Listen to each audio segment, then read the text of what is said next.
ಇದು ಪಬ್ಲಿಕ್ ಟಿವಿಯ big impact story. Siddaganga ಮಠಕ್ಕೆ ನೋಟಿಸ್ ಕೊಟ್ಟಂತಹ ವಿಚಾರಕ್ಕೆ ಪಬ್ಲಿಕ್ ಟಿವಿ ವರದಿಯನ್ನು ಪ್ರಸಾರ ಮಾಡಿತ್ತು. ವರದಿ ಪ್ರಸಾರವಾದ ಒಂದೇ ಗಂಟೆಯಲ್ಲಿ ಈ ವರದಿ ಈಗ ಬಿಗ್ ಇಂಪ್ಯಾಕ್ಟ್ ಅನ್ನು ಕ್ರಿಯೇಟ್ ಮಾಡಿದೆ. ರಾಜ್ಯ ಸರ್ಕಾರವನ್ನು ಎಚ್ಚೆತ್ತುಕೊಳ್ಳುವಂತೆ ಮಾಡಿದೆ. ಸಿದ್ಧಗಂಗಾ ಮಠಕ್ಕೆ ಕೊಟ್ಟಂತಹ ನೋಟಿಸ್ ಅನ್ನ ವಾಪಸ್ ಪಡೆಯಲಿಕ್ಕೆ ರಾಜ್ಯ ಸರ್ಕಾರ ಮುಂದಾಗಿರುವಂತಹದ್ದು. ಸಿದ್ಧಗಂಗಾ ಮಠಕ್ಕೆ ಶಾಕ್ ಕೊಟ್ಟಂತಹ ವಿಚಾರಕ್ಕೆ ಪಬ್ಲಿಕ್ ಟಿವಿ ವರದಿಯನ್ನ ಮಾಡಿತ್ತು. ಇದು ಪಬ್ಲಿಕ್ ಟಿವಿಯ ಫಟಾಫಟ್ ಇಂಪ್ಯಾಕ್ಟ್ ವರದಿ. ಸಿದ್ಧಗಂಗಾ ಮಠಕ್ಕೆ 70 ಲಕ್ಷ ರೂಪಾಯಿ ಕರೆಂಟ್ ಬಿಲ್ ವಿವಾದ. ಪಬ್ಲಿಕ್ ಟಿವಿ ವರದಿ ಬಳಿಕ ಎಚ್ಚೆತ್ತುಕೊಂಡಿದೆ ರಾಜ್ಯ ಸರ್ಕಾರ. ನೀರನ್ನ ಬಳಸದಿದ್ದರೂ ಕೂಡ ಅದು ತಪ್ಪಲ್ಲ, ಮನ್ನಾ ಮಾಡ್ತೇವೆ. CSR ಲೆಕ್ಕದಲ್ಲಿ ಉಚಿತವಾಗಿಯೇ ಮಠಕ್ಕೆ ನೀರನ್ನ ಕೊಡ್ತೇವೆ.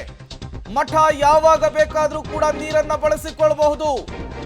ಪಬ್ಲಿಕ್ ಟಿವಿಗೆ ಬೃಹತ್ ಕೈಗಾರಿಕಾ ಸಚಿವ MB ಪಾಟೀಲ್ ಹೇಳಿಕೆಯನ್ನ ಕೊಟ್ಟಿರುವಂತಹದ್ದು. ಮಠಕ್ಕೆ ನೋಟಿಸ್ ಕೊಟ್ಟ ಬಗ್ಗೆ ಪರಿಶೀಲನೆ ಮಾಡ್ತೇವೆ ಅಂತ ಹೇಳಿ ಗೃಹ ಸಚಿವ G ಪರಮೇಶ್ವರ್ ಅವರು ಹೇಳಿದ್ದಾರೆ. ಇದು ಪಬ್ಲಿಕ್ ಟಿವಿಯ ಫಟಾಫಟ್ story, big impact story. Siddaganga ಮಠಕ್ಕೆ 70 ಲಕ್ಷ ರೂಪಾಯಿ ಕರೆಂಟ್ ಬಿಲ್ ಹೋದಂತಹ ವಿಚಾರಕ್ಕೆ ಪಬ್ಲಿಕ್ ಟಿವಿ ವರದಿಯನ್ನ ಪ್ರಸಾರ ಮಾಡಿತ್ತು. ಪಬ್ಲಿಕ್ ಟಿವಿಯಲ್ಲಿ ವರದಿ ಪ್ರಸಾರವಾದ ಬೆನ್ನಲ್ಲೇ ರಾಜ್ಯ ಸರ್ಕಾರ ಎಚ್ಚೆತ್ತುಕೊಂಡಿದೆ. ನೋಟಿಸ್ ಕೊಟ್ಟಂತಹ ವಿಚಾರವನ್ನು ಹಿಂದಕ್ಕೆ ಪಡೆಯುವುದಾಗಿ ಈಗ ಸ್ಪಷ್ಟನೆಯನ್ನು ಕೂಡ ಕೊಟ್ಟಿದೆ. ಸಿದ್ಧಗಂಗಾ ಮಠಕ್ಕೆ 70 ಲಕ್ಷದ ಬಿಲ್ ಕಳಿಸೋ ವಿಚಾರಕ್ಕೆ ಸಂಬಂಧಪಟ್ಟಂತೆ ಕೈಗಾರಿಕಾ ಸಚಿವರಾಗಿದ್ದ MB ಪಾಟೀಲ್ ನಮ್ಮ ಜೊತೆಗಿದ್ದಾರೆ. ಸರ್, KEDB ಇಂದ ಕೊಟ್ಟಂತ ನೋಟಿಸ್ ಸರ್, ಸುಮಾರು 70 ಲಕ್ಷ ಕೊಡಬೇಕು ಅಂತ ಅವ್ರು ಹೇಳ್ತಾ ಇರುವ ಪ್ರಕಾರ ನೀರನ್ನೇ ಬಳಸ್ಕೊಂಡಿಲ್ಲ. ಏನು ಸರ್ ಇದು ಗೊಂದಲ? ನೋಡಿ, ಅಲ್ಲಿ ಒಂದು KEDBಯ ಒಂದು ಕೆರೆ ಇದೆ, ಅಲ್ಲಿಂದ ನೀರು ಲಿಫ್ಟ್ ಮಾಡಿದ್ರಿ ಅದ್ರ ಚಾರ್ಜಸ್ ಕೊಡಬೇಕು ಅಂತೇಳಿ ಲೋಕಲ್ ಎಕ್ಸಿಕ್ಯೂಟಿವ್ನವರು ಏಪ್ರಿಲ್ನಲ್ಲೇ ಪತ್ರ ಬರೆದಿದ್ದಾರೆ. ಅದಕ್ಕೆ ಮಠದವರು ತುಂಬ ಸಹ ಅದಕ್ಕೆ ಒಂದು ಪತ್ರ ಬರೆದಿದ್ದಾರೆ. ಅವ್ರು ನೀರನ್ನೇ ಬಳಸ್ಕೊಂಡಿಲ್ಲ ಅಂತಂದರೆ ಅವ್ರು ಯಾರು ಅದನ್ನು ಎಕ್ಸಿಕ್ಯೂಟಿವ್ನವರಾಗಲಿ ಅಷ್ಟೊಂದು ಯಾರು ಇದನ್ನು ಮಾಡಿದ್ದಾರೆ ಅವ್ರಿಗೆ ನೋಟಿಸ್ ಕೊಡ್ತೀವಿ, ಸ್ಪಷ್ಟನೆ ಕೇಳ್ತೀವಿ. ಒಂದು ಎರಡನೇದಾಗಿ ಬಳಸ್ಕೊಂಡ್ರೂ ತಪ್ಪಲ್ಲ. ಪ್ರತಿ ವರ್ಷ 10,000 ವಿದ್ಯಾರ್ಥಿಗಳಿಗೆ, ಬಡ ವಿದ್ಯಾರ್ಥಿಗಳಿಗೆ ಜಾತ್ಯತೀತವಾಗಿ ಯಾವುದೇ ಧರ್ಮ ಜಾತಿ ನೋಡದೆ ಅವ್ರಿಗೆ ಶಿಕ್ಷಣವನ್ನು ಕೊಡ್ತಾ ಇದ್ದಾರೆ, ಆಶ್ರಯವನ್ನು ಕೊಡ್ತಾರೆ. ಹಾಸ್ಟೆಲ್ ಇಟ್ಕೊಂಡು ಅವ್ರಿಗೆ ಊಟದ ಅನ್ನಪ್ರಸಾದವನ್ನು ಕೊಡ್ತಾ ಇದ್ದಾರೆ. ಇಂಥ ಒಂದು ಶ್ರೇಷ್ಠ ಕಾರ್ಯವನ್ನು ಮಾಡುವಂಥ ಬೇರೆ ಯಾವುದೂ ಕೂಡ ವಿಶ್ವದಲ್ಲಿ ಒಂದು ಮಠ ಇಲ್ಲ ಇವತ್ತೊಂದು ದಿವಸ. ಹೀಗಾಗಿ ಅವ್ರು ಬಳಸ್ಕೊಂಡಿದ್ರು ಕೂಡ ಅದನ್ನು ಈಗಾಗಲೇ ಹೇಳಿಬಿಟ್ಟಿದ್ದೀನಿ, ಚೀಫ್ ಇಂಜಿನಿಯರ್ಗೂ ಹೇಳಿದ್ದೀನಿ, COಗೆ ಹೇಳಿದ್ದೀನಿ, ಅದನ್ನು ವೇವ್ ಆಫ್ ಮಾಡ್ತೀನಿ. ಇನ್ನು ಬಳಸ್ಕೊಂಡೇ ಇಲ್ಲ, ನೋಟಿಸ್ ಕೊಟ್ಟರೆ ನೋಡ್ಕೊಂಡ ಮೇಲೆ ಅವ್ರಿಗೆ ಕ್ರಮ ಕೈಗೊಳ್ತೀವಿ, ಕ್ರಮ ಜರುಗಿಸ್ತೀವಿ.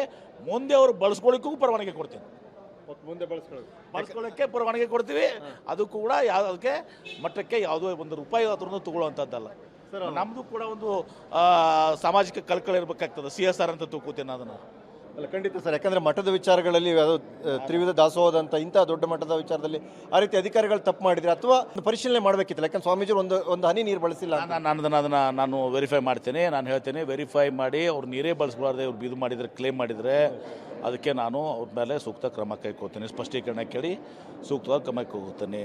ಅವ್ರು ಬಳಸ್ಕೊಂಡಿದ್ರು ತಪ್ಪಲ್ಲ, ಅದನ್ನು ಬಳಸ್ಕೊಂಡಿದ್ರೆ ಅದನ್ನು ವೇವ್ ಆಫ್ ಮಾಡ್ತೀವಿ. ಮುಂದೆನೂ ಅವ್ರಿಗೆ ಬಳಸ್ಕೊಳ್ಳಿಕ್ಕೆ ಪರವಾನಗಿ ಕೊಡ್ತೀವಿ. Okay sir. ಮತ್ತು ಅದಕ್ಕೂ ಚಾರ್ಜ್ ಮಾಡಲ್ಲ. ಸರ್, ಇದು ಸಚಿವರಾಗಿದ್ದ MB ಪಾಟೀಲ್ ಅವರ ಮಾತು. ಅಂದರೆ ಹಾಗೇನಾದರೂ ಬಳಸದೆ ಇದು ಮಾಡಿದರೆ ಖಂಡಿತ ಅವ್ರ ವಿರುದ್ಧ ಕ್ರಮ ಕೈಗೊಳ್ತೀವಿ. ಯಾರು ನೋಟಿಸ್ ಕೊಟ್ಟರು ಅವ್ರ ವಿರುದ್ಧ, ಅಕಸ್ಮಾತ್ ಅವ್ರು ಬಳಸಿದ್ರು ಕೂಡ ಅವೆಲ್ಲ ಬಿಲ್ಲನ್ನು ಕೂಡ ಮಾಫಿ ಮಾಡ್ತೀವಿ ಅನ್ನೋದು ಸಚಿವರ ಮತ್ತು ಕ್ಯಾಮರಾ ಪರ್ಸನ್ ಪುರುಷೋತ್ತಮ ಸುಖೇಶ್, ಪಬ್ಲಿಕ್ ಟಿವಿ, ಬೆಳಗಾವಿ. ಸಿದ್ಧಗಂಗಾ ಮಠಕ್ಕೆ 70 ಲಕ್ಷ ಕರೆಂಟ್ ಬಿಲ್ ವಿವಾದಕ್ಕೆ ಸಂಬಂಧಪಟ್ಟಂತೆ ಪಬ್ಲಿಕ್ ಟಿವಿ ವರದಿ ಪ್ರಸಾರ ಮಾಡಿದ ವಿಚಾರಕ್ಕೆ ಸಂಬಂಧಪಟ್ಟಂತೆ ಬೃಹತ್ ಕೈಗಾರಿಕಾ ಸಚಿವ MB ಪಾಟೀಲ್ ಅವರ ಹೇಳಿಕೆ. ಸಿದ್ಧಗಂಗಾ ಮಠಕ್ಕೆ ಕೊಟ್ಟಂತಹ ನೋಟಿಸನ್ನು ವಾಪಸ್ ಪಡಿತೀವಿ, ಮಠ ಯಾವಾಗ ಬೇಕಾದರೂ ಕೂಡ ನೀರನ್ನು ಬಳಸಿಕೊಳ್ಳಬಹುದು ಅನ್ನುವಂತಹ ವಿಚಾರವನ್ನು ಪ್ರಸ್ತಾಪಿಸಿದ್ದಾರೆ. ಇನ್ನು ಇದೇ ವಿಚಾರಕ್ಕೆ ಸಂಬಂಧಪಟ್ಟಂತೆ ಗೃಹ ಸಚಿವ G ಪರಮೇಶ್ವರ್ ಕೂಡ ಮಾತನಾಡಿದ್ದಾರೆ. ಏನು ಮಾತನಾಡಿದ್ದಾರೆ ಬನ್ನಿ ನೋಡ್ಕೊಂಡು ಬರೋಣ. ಸಿದ್ಧಗಂಗಾ ಮಠಕ್ಕೆ KEDB ಇಂದ 70 ಲಕ್ಷದ ಬಿಲ್ ಕೊಡ್ತಾರೆ, ನೀರು ಬಳಸಿದ್ದೀರಿ ಅಂತ. ಒಂದು ಹನಿ ಬಳಸಿಲ್ಲ ಅಂತ ಸ್ವಾಮೀಜಿಯವರು ಹೇಳ್ತಾ ಇದ್ದಾರೆ ಸರ್. ಅದನ್ನು ವೆರಿಫೈ ಮಾಡ್ತೀನಿ. ನಾನು ವಾಪಸ್ ಹೋದ್ಮೇಲೆ ಯಾರು ಜಿಲ್ಲಾಡಳಿತ ಕೊಟ್ಟಿದೆಯಾ ಅಥವಾ KEDBನವ್ರು ಕೊಟ್ಟಿದ್ದಾರೆ ವೆರಿಫೈ ಮಾಡಿ ಅದಕ್ಕೇನು ಕ್ರಮ ತೊಗೋಬೇಕೋ ತೊಗೊಳ್ತೀನಿ. ಸ್ವಾಮೀಜಿ ಆ ರೀತಿ ಹೇಳಿದರೆ ಅವರು ಸರಿಯಾಗಿ ಹೇಳಿರ್ತಾರೆ. ಅದನ್ನು ವೆರಿಫೈ ಮಾಡಿ ಅದಕ್ಕೆ ಸೂಕ್ತವಾದ ಕ್ರಮ ತೊಗೊಳ್ತೀನಿ. ಮತ್ತಷ್ಟು ಡೀಟೇಲ್ಸ್ ಅನ್ನು ಕೊಡ್ತಾರೆ ನಮ್ಮ ಪ್ರತಿನಿಧಿ ಮಂಜುನಾಥ್, ನೇರ ಸಂಪರ್ಕದಲ್ಲಿ ಜಾಯ್ನ್ ಆಗಿದ್ದಾರೆ. ಮಂಜುನಾಥ್, ಸಿದ್ಧಗಂಗಾ ಮಠಕ್ಕೆ ಕೊಟ್ಟಂತಹ ನೋಟಿಸ್ ವಿಚಾರಕ್ಕೆ, 70 ಲಕ್ಷ ಕರೆಂಟ್ ಬಿಲ್ ವಿಚಾರಕ್ಕೆ ಈಗ ರಾಜ್ಯ ಸರ್ಕಾರ ತನ್ನ ತಪ್ಪನ್ನು ಸರಿ ಮಾಡಿಕೊಳ್ಳುವಂತಹ ನಿಟ್ಟಿನಲ್ಲಿ ಒಂದು ಹೆಜ್ಜೆಯನ್ನು ಮುಂದಿಟ್ಟಿರುವಂಥದ್ದು. ಬಟ್ ಮೂಲವಾಗಿ ಸರ್ಕಾರದ ಗಮನಕ್ಕೆ ಬರದೇನೆ, ಇಲಾಖೆಯ ಗಮನಕ್ಕೆ ಬರದೇನೆ ಆರ್ಥಿಕವಾಗಿ ನಷ್ಟವಾಗಿದೆ ಅನ್ನುವಂತಹ ಕಾರಣಕ್ಕೆ ಯಾರಿಗೆ ಹೆಂಗೆ ಬೇಕಾದರೂ ಎಷ್ಟು ಬೇಕಾದರೂ ಬಿಲ್ ಹಾಕಬಹುದಾ ಅಂಥೇಳಿ ಮಂಜುನಾಥ್. ಎಸ್ ಪ್ರೇಮ್ ಕುಮಾರ್, ಈಗ ಸರ್ಕಾರ ಮತ್ತು ಏನು KDB ಇಲಾಖೆ ಅದು ಎಡವಟ್ಟು ಮಾಡಿಕೊಂಡಿರುವಂಥದ್ದು. ಆ ಒಂದು ಸಿದ್ಧಗಂಗಾ ಮಠಕ್ಕೆ ಕಳಿಸಿರುವಂಥ ಒಂದು ಪತ್ರದಲ್ಲಿ ಒಂದು ಒಕ್ಕಣಿಕೆಯನ್ನು ಬರೆದಿತ್ತು. ಏನಂದರೆ ಈಗ ಮಂಡಳಿ ಆರ್ಥಿಕವಾಗಿ ಸುಸ್ಥಿತಿಯಲ್ಲಿ ಇಲ್ಲದೇ ಇರೋದರಿಂದ ಈ ಬಿಲ್ಲನ್ನು ನೀವು ಭರಿಸಬೇಕು ಅಂತ ಸಿದ್ಧಗಂಗಾ ಮಠಕ್ಕೆ ಬಿಲ್ ಜೊತೆಗೆ ಒಂದು ಪತ್ರವನ್ನು ಕೂಡ ಹಾಕಿರುವಂಥದ್ದು. ಈಗ ಸರ್ಕಾರ ಎಚ್ಚೆತ್ತುಕೊಂಡಿರುವಂಥದ್ದು. ಅದ್ರ ಜೊತೆಗೆ ಏನು ಸಚಿವ MB ಪಾಟೀಲ್ ಕೂಡ ಹೇಳಿದ್ದಾರೆ ಅದನ್ನು ಮನ್ನಾ ಮಾಡ್ತೀವಿ ಅಂತ. ಪ್ರೇಮ್ ಕುಮಾರ್, ಇಲ್ಲಿ ಮನ್ನಾ ಮಾಡುವಂಥ ಪ್ರಶ್ನೆನೇ ಬರೋದಿಲ್ಲ. ಅಸಲಿಗೆ ಆ ಬಿಲ್ಲು ಏನು ಸರ್ಕಾರನೇ ಭರಿಸಬೇಕೇ ಹೊರತು ಮಠಕ್ಕೆ ಆ ಬಿಲ್ ಕೊಡುವಂಥ ಅವಶ್ಯಕತೆಯೇ ಇರಲಿಲ್ಲ. ಇದು ತಪ್ಪಾಗಿದೆ. ಮನ್ನಾ ಮಾಡೋ ಪ್ರಶ್ನೆ ಅಲ್ಲ, ಅದನ್ನು ನೋಟಿಸನ್ನು ವಾಪಸ್ ತೆಗೆದುಕೊಳ್ಬೇಕಾಗಿರುವಂಥದ್ದು ಒಂದನೇದಾಗಿ. ಎರಡನೇದಾಗಿ ಪ್ರೇಮ್ ಕುಮಾರ್, ಈಗಾಗಲೇ ಈ ಏನು ಸಿದ್ಧಗಂಗಾ ಮಠಕ್ಕೆ ನೀರು ಪೂರೈಕೆ ಮಾಡಬೇಕು, ಹೊನ್ನೇನಹಳ್ಳಿ ಕೆರೆಯಿಂದ ದೇವರಾಯಪಟ್ಟಣ ಕೆರೆಗೆ ಮಾತ್ರ ನೀರು ಬಂದಿದೆ. ಆದರೆ ದೇವರಾಯಪಟ್ಟಣ ಕೆರೆಯಿಂದ ನೀರು ಪಂಪ್ ಆಗಿ ಸಿದ್ಧಗಂಗಾ ಮಠಕ್ಕೆ ಹೋಗಿಲ್ಲ. ಅದು ಟ್ಯಾಂಕ್ ಇನ್ನೂ ನಿರ್ಮಾಣ ಹಂತದಲ್ಲಿ ನಿರ್ಮಾಣ ಆಗಿದೆ, ಕಸಕಡ್ಡೆಗಳನ್ನು ತುಂಬಿದೆ, ಇನ್ನೂ ಏನು ಪ್ರಾಯೋಗಿಕವಾಗಿ ಕೂಡ ನೀರನ್ನು ಹರಿಸಲಿಲ್ಲ. ಯಾಕಂದರೆ ನೀರು ಶುದ್ಧೀಕರಣ ಘಟಕ ಏನಿದೆ ಆ ಘಟಕಕ್ಕೂ ಕೂಡ ಶಾಶ್ವತವಾದಂತಹ ವಿದ್ಯುತ್ ಪೂರೈಕೆ ಇನ್ನೂ ಆಗಿಲ್ಲ. ಹಾಗಾಗಿ ಅದು ಇನ್ನೊಂದು ತಿಂಗಳು ಆಗಬಹುದು, ಆ ನಂತರ ನೀರು ಹೋಗಬಹುದು. ಆದರೂ ಕೂಡ ಇಷ್ಟಾದರೂ ಕೂಡ ಕಳೆದ 7 ತಿಂಗಳ ಹಿಂದೆಯೇ KDBನವರು ನೀವು ನೀರು ಉಪಯೋಗಿಸಿದ್ರಿ, ಅದರ ಬಿಲ್ ಕಟ್ಟಿ ಅಂತ ಕಳಿಸಿರುವಂಥದ್ದು, ಅದು ವಿದ್ಯುತ್ ಬಿಲ್ ಕಟ್ಟಿರುವಂಥದ್ದು. ನಿಜಕ್ಕೂ ಕೂಡ ಹಾಸ್ಯಾಸ್ಪದವಾಗಿರುವಂಥದ್ದು. ಈಗ ಸರ್ಕಾರ ಎಚ್ಚೆತ್ತುಕೊಂಡಿದೆ. ಈಗಾಗಲೇ ಹಲವಾರು ಸಚಿವರು ಹೇಳಿಕೆಗಳನ್ನು ಕೊಟ್ಟಿದ್ದಾರೆ, ನೋಟಿಸನ್ನು ವಾಪಸ್ ತಗೊಳ್ತೀವಿ ಅಂತ ಹೇಳಿ. ಮುಂದೆ ಕಾದು ನೋಡಬೇಕಾಗತ್ತೆ ಹೇಗಾಗುತ್ತೆ ಏನು ಎನ್ನುವಂಥದ್ದು. ಪ್ರೇಮ್ ಕುಮಾರ್. ಮಂಜುನಾಥ್, ನೀರನ್ನ ಬಳಕೆ ಮಾಡ್ಕೊಂಡಿದ್ರೆ ಅದಕ್ಕೆ ಬಿಲ್ಲನ್ನು ಕೇಳೋದ್ರಲ್ಲಿ ಒಂದು ಅರ್ಥ ಇದೆ. ನೀರನ್ನ ಬಳಕೆ ಮಾಡ್ಕೊಂಡಿಲ್ಲ ಆದರೂ ಕೂಡ 70 ಲಕ್ಷ ಬಿಲ್ ಕಟ್ಟಿ ಅಂದರೆ ಇದು ಏನನ್ನು ಸೂಚಿಸ್ತಾ ಇದೆ ಅಂಥೇಳಿ. ಜೊತೆಗೆ ಇದು ಇಲಾಖೆಗೆ ಜೊತೆಗೆ ಸರ್ಕಾರದ ಗಮನಕ್ಕೆ ಬರದೇ ಆಗಿರುವಂತಹ ಕೆಲಸನ ಹೇಗೆ ಅಂಥೇಳಿ ಮಂಜುನಾಥ್. ಇಲ್ಲ ಇಲ್ಲ ಇಲ್ಲ ಪ್ರೇಮ್ ಕುಮಾರ್, ಯಾಕಂದರೆ ಏಪ್ರಿಲ್ ತಿಂಗಳಲ್ಲಿ KDB ಏನು ಬೆಂಗಳೂರು ಇಲಾಖೆಯಿಂದ ನೇರವಾಗಿ ಜಿಲ್ಲಾ ಘಟಕಕ್ಕೆ ಲೆಟರ್ ಬರುತ್ತೆ. ಅಂದರೆ ಈ ಒಂದು ದುಡ್ಡನ್ನು ಸಿದ್ಧಗಂಗಾ ಮಠದಿಂದಲೇ ಭರಿಸಿಕೊಳ್ಳಿ ಎನ್ನುವಂಥದ್ದು KDB CO ನೇರವಾಗಿ ಜಿಲ್ಲಾ ಘಟಕಕ್ಕೆ ಬಂದಿರುವಂಥದ್ದು. ಜಿಲ್ಲೆಯ ಕಾರ್ಯಪಾಲಕ ಇಂಜಿನಿಯರ್ ಲಕ್ಷ್ಮೀಶ್ ಅದನ್ನು ಇನ್ನೊಂದು ಲೆಟರ್ ಮಾಡಿ ಸಿದ್ಧಗಂಗಾ ಮಠಕ್ಕೆ ಕಳಿಸ್ತಾರೆ.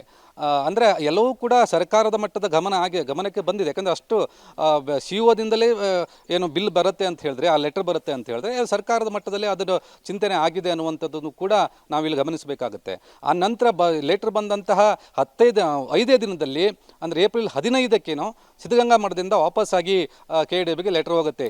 ಇದು ಸರ್ಕಾರಿ ಪ್ರಾಯೋಜಿತ ಸ್ಕೀಮ್ ಆಗಿರೋದ್ರಿಂದ ನಾವು ಈ ನೀರನ್ನು ನಾವು ಇದು ವಿದ್ಯುತ್ ಬಿಲ್ಲನ್ನು ಕಟ್ಟಲಿಕ್ಕೆ ಸಾಧ್ಯವಾಗುವುದಿಲ್ಲ. ಅಸಲಿಗೆ ಮತ್ತು ಸಿದ್ಧಗಂಗಾ ಮಠಕ್ಕೆ ನೀರು ಪೂರೈಕೆ ಮಾಡುವಂತಹ ನೀರು ಶುದ್ಧೀಕರಣ ಘಟಕ ಮತ್ತು ನೀರು ಟ್ಯಾಂಕ್ ಕೂಡ ಇನ್ನೂ ನಿರ್ಮಾಣ ಹಂತದಲ್ಲಿದೆ. ಹೆಂಗೆ ಕಟ್ಟಲಿಕ್ಕೆ ಸಾಧ್ಯ ನಾವು ಬಿಲ್ಲು ಎನ್ನುವಂಥದ್ದನ್ನು ಏಪ್ರಿಲ್ ತಿಂಗಳಲ್ಲೇ ಕಳಿಸಿರುವಂಥದ್ದು. ಆದರೆ ಆ ಟ್ಯಾಂಕ್ ಕೂಡ ಈಗ 2 ತಿಂಗಳ ಹಿಂದೆ 3 ತಿಂಗಳ ಹಿಂದೆ ಕಾಮಗಾರಿ ಪೂರ್ಣ ಆಗಿರುವಂಥದ್ದು. ಅದಕ್ಕೂ ಮುಂಚೆ ಇವರು ಲೆಟರನ್ನು ಕಳಿಸಿರ್ತಾರೆ. ಸೊ ಹಾಗಾಗಿ ಇಷ್ಟು 7 ತಿಂಗಳು ಆದರೂ ಕೂಡ ಲೆಟರ್ ಕಳಿಸಿ ಸಿದ್ಧಗಂಗಾ ಮಠದಿಂದ ಒಂದು ರಿಪ್ಲೈ ಇವರಿಗೆ ಬಂದಿಲ್ಲ. ಯಾರು ಸಿದ್ಧಗಂಗಾ ಮಠಕ್ಕೆ KDBಯಿಂದ ವಾಪಸ್ ಮತ್ತೆ ಏನು ರಿಪ್ಲೈ ಬಂದಿಲ್ಲ. ಇನ್ನೂ ಕೂಡ ಮೀಟಿಂಗ್ ಮಾಡ್ತಾ ಇದ್ದೀವಿ ಅನ್ನುವಂಥ ಸಬೂಬನ್ನು ಹೇಳ್ತಾ ಇರುವಂಥದ್ದು. ಈ ನಡುವೆ ಕೆಲವು ಅಧಿಕಾರಿಗಳು ಸಿದ್ಧಗಂಗಾ ಮಠದ ಆಡಳಿತ ಮಂಡಳಿಯವರಿಗೆ ಮೌಖಿಕವಾಗಿ ಹೇಳ್ತಾ ಇದ್ದಾರೆ, ಬಿಲ್ ನೀವು ಕಟ್ಟಬೇಕಾಗ್ಬೋದೇನೋ, ನಮ್ಮ ಆರ್ಥಿಕ ಪರಿಸ್ಥಿತಿ ಸರಿಯಾಗಿಲ್ಲ, ನಮಗೂ ಸಂಬಳನೂ ಕರೆಕ್ಟಾಗಿ ಆಗ್ತಾ ಇಲ್ಲ ಅನ್ನುವಂಥ ರೀತಿಯಲ್ಲಿ ಕೆಲವೊಬ್ಬ ಅಧಿಕಾರಿಗಳು ಹೇಳಿದ್ದಾರೆ ಎನ್ನುವಂಥ ಮಾಹಿತಿ ನಮ್ಗೆ ಲಭ್ಯವಾಗಿರುವಂಥದ್ದು. ಇದು ಸರ್ಕಾರದ ಮಟ್ಟದಲ್ಲಿ ಚಿಂತನೆ ಆಗಬೇಕಾಗತ್ತೆ, ಮತ್ತು ಏನು ಮೀಟಿಂಗಲ್ಲೂ ಕೂಡ ಇಡಬೇಕಾಗತ್ತೆ ಎನ್ನುವಂಥದ್ದನ್ನ ಅಧಿಕಾರಿಗಳು ಹೇಳ್ತಾ ಇದ್ದಾರೆ. ಆದರೆ ಇಷ್ಟು 7 ತಿಂಗಳಾದರೂ ಇನ್ನೂ ಮೀಟಿಂಗ್ ಆಗಿಲ್ವಾ? ಸಿದ್ಧಗಂಗಾ ಮಠದ ಲೆಟರ್ ಹೋಗಿ 7 ತಿಂಗಳಾಯಿತು, ಇನ್ನೂ ಒಂದು ಮೀಟಿಂಗ್ ಆಗಿಲ್ವಾ ಇನ್ನೊಂದು ಪ್ರಶ್ನೆ ಕೂಡ ಇಲ್ಲಿ ಕಾಡುವಂಥದ್ದು. Prem Kumar. Okay, thank you Manjunath ತಮ್ಮೆಲ್ಲ ಮಾಹಿತಿಗಾಗಿ. ಸಿದ್ಧಗಂಗಾ ಮಠಕ್ಕೆ 70 ಲಕ್ಷ ಕರೆಂಟ್ ಬಿಲ್ ವಿವಾದ ಪಬ್ಲಿಕ್ ಟಿವಿಯಲ್ಲಿ ವರದಿ ಪ್ರಸಾರ ಆಗ್ತಾ ಇದ್ದ ಹಾಗೆ ರಾಜ್ಯ ಸರ್ಕಾರ ಎಚ್ಚೆತ್ತುಕೊಂಡಿದೆ. ತಾವು ಕೊಟ್ಟಿರುವಂತಹ ನೋಟಿಸನ್ನು ವಾಪಸ್ ಪಡೀಲಿಕ್ಕೆ ಮುಂದಾಗ್ತಾ ಇದೆ. ಬಟ್ ಮೂಲ ಪ್ರಶ್ನೆ, ಸರ್ಕಾರದ ಗಮನಕ್ಕಿಲ್ದೇನೆ, ಇಲಾಖೆಯ ಗಮನಕ್ಕಿಲ್ದೇನೆ ಈ ರೀತಿಯ ಒಂದು ನಿರ್ಧಾರವನ್ನು ತೆಗೆದುಕೊಳ್ಳಲಾಯ್ತಾ ಅನ್ನೋದು.